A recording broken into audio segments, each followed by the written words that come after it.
Guys, kalian harus tahu, ternyata benar yang dikatakan orang, hidup ini adalah panggung sandiwara. Panggung sandiwara itu dibutuhkan kepura-puraan. Apapun yang kalian lakukan, di situ pasti ada unsur kepura-puraan. Karena sandiwara itu adalah sebuah drama. Dan drama itu kita butuhkan dalam kehidupan, maka disebut drama kehidupan. Mari kita bahas.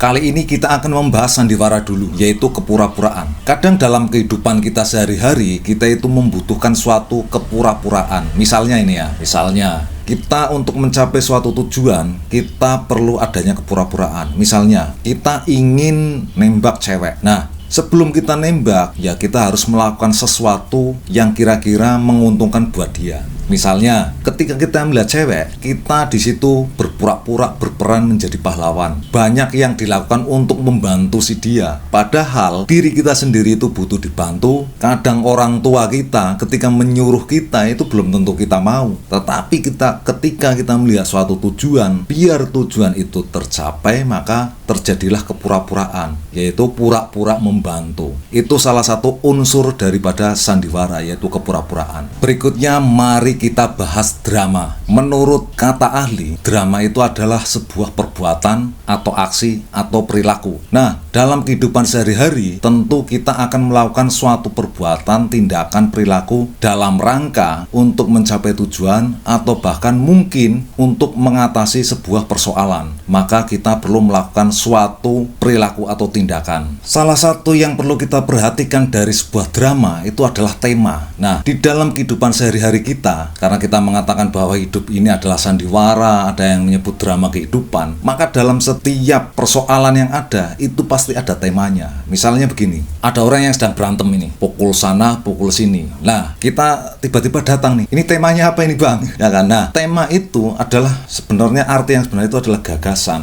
Jadi di dalam suatu peristiwa itu ada gagasan yang menyebabkan suatu tindakan. Misalnya, orang itu berkelahi karena mempertahankan harga dirinya. Nah, dalam hal ini, gagasan yang muncul adalah bagaimana cara orang itu dalam hal membela harga dirinya itu, sehingga menimbulkan suatu perkelahian. Itu adalah salah satu bagian daripada drama. Nah, yang lebih menarik lagi dari sebuah drama, itu adalah konflik. Konflik itu merupakan salah satu ciri-ciri daripada drama. Nah, dalam kehidupan kita sehari-hari, kita tentu akan mendapatkan atau menemukan konflik. Tanpa konflik, maka tidak akan terjadi sebuah drama, ya kan? Nah, misalnya ini, kita nonton film Superman. Superman akan muncul itu ketika ada konflik. Kalau tidak ada konflik, ya Superman nggak akan muncul. Konflik itu misalnya adalah ketika ada penjahat melakukan suatu kejahatan dan keributan, maka disitulah Superman membuka baju kemejanya dan jubahnya. Dia terbang untuk melakukan pertolongan pada orang yang dijahati oleh penjahat itu.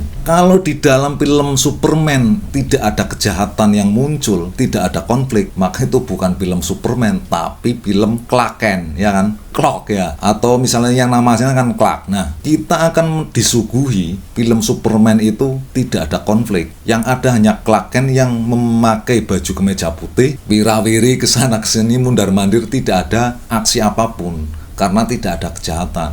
Nah, dalam kehidupan sehari-hari, dalam kehidupan kita akan merasakan suatu rasa kehidupan itu ketika kita menghadapi konflik. Kalau dalam hidup kita itu nggak menemukan konflik, tidak bertemu dengan konflik, ya hidup kita tidak ada dramanya. Hidup kita tidak ada sandiwaranya, dan hidup kita tidak ada dramanya. Kita hanya diem saja, toleh sana, toleh sini, nggak ada konflik, ya kan? Nggak ada yang dilakukan, nggak ada aksi, maka di situ unsur drama tidak ada. Selain ada konflik, atau misal konflik ini adalah suatu pro kontra, atau jelasnya ya kontra, yang terjadi antar individu atau individu diri sendiri ya. Konflik individu adalah konflik dengan dirinya sendiri. Kalau hidup kita sendirian, tidak ada konflik, maka ya seperti tadi, kita diam, toleh sana, toleh sini, tidak ada menariknya sama sekali. Tapi karena hidup kita selalu disuguhi dan ditemui konflik, maka hidup kita akan menjadi semakin berwarna, penuh dengan drama. Misalnya, kita diam, toleh sana, toleh sini, konflik itu muncul ketika perut berbunyi kruyuk, lapar.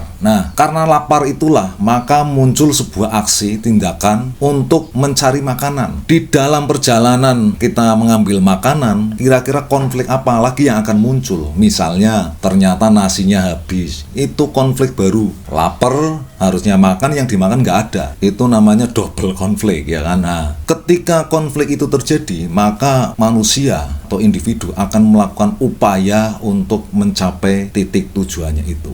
Dan konflik itu sendiri itu ada puncaknya, di mana konflik itu akan memunculkan puncak ketegangan, di mana di situ akan memacu adrenalin kita untuk lebih bersemangat dan menghadapi tantangan yang ada, baik itu konflik antar individu maupun konflik individu. Di dalam puncak ketegangan itu sendiri itu ada yang namanya klimaks atau puncak dari kesengsaraan, penderitaan atau semacam tantangan yang tertinggi. Nah, disinilah letak di mana orang itu akan mencapai kebahagiaan. Di mana ketika orang itu dalam mencapai tujuannya yang berupa konflik, dengan begitu berat dia menghadapinya dan pada ujungnya berhasil, maka di situ adalah happy endingnya, menjadi seseorang itu menjadi bahagia. Baik itu konflik positif maupun negatif, orang itu berarti telah mencapai klimaks daripada konflik itu sendiri. Ketika puncak konflik itu berakhir, klimaks itu berakhir dan terselesaikan, maka berakhir pula lah drama kehidupan atau bagian drama itu yang kita perani. Nah, setelah drama itu dimulai dan diakhiri, maka bersiap-siaplah untuk menjalani drama berikutnya. Oke, di sini mengenai sandiwara maupun drama, saya tidak secara detail menjelaskan unsur maupun ciri-ciri di mana ada tokoh, ada latar belakang, ada dialog. Semua itu telah terjadi pada diri kita masing-masing. Sebagai tokoh, apakah di situ berperan sebagai tokoh protagonis atau antagonis? Di situ kita sebagai orang yang sebagai korban atau sebagai jagoannya yang menyelesaikan masalah, atau mungkin kita sebagai penjahatnya. Disitulah letak semua peran dalam kehidupan ini. Begitu pula dengan ruang dan waktu yang terjadi, itu dalam setiap saat itulah latar belakang, yaitu ada tempat, waktu, dan